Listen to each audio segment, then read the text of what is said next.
New York میں مختلف ممالک کی کمیونٹیز کو ایک پلیٹ فارم پر جمع کر کے بروکلن ایمرج کا قیام عمل میں آ گیا ہے۔ یہ تنظیم مشترکہ طور پر تمام کمیونٹیز کی فلاح و بہبود کے لیے کام کرے گی۔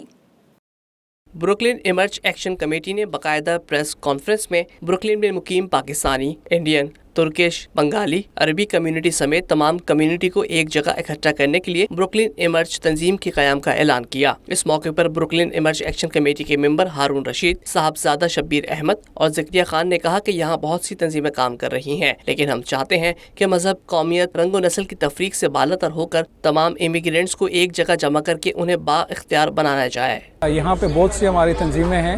لیکن ظاہر سی بات ہے وہ اتنے نیم سے کام کرتے ہیں، مثلاً پاکستانی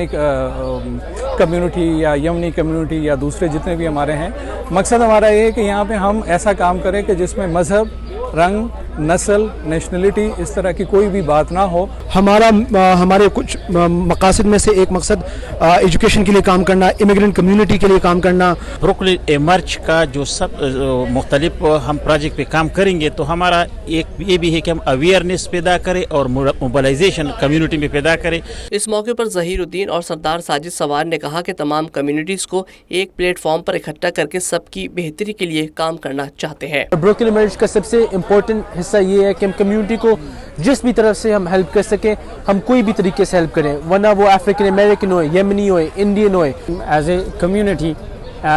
تمام کمیونٹی کو ایک پلیٹ فارم پہ رکھ کے ہم آگے بڑھیں اور جتنے بھی لوکل معاملات ہیں، پولیٹیکل معاملات ہیں، ان کو آگے لے کے ہم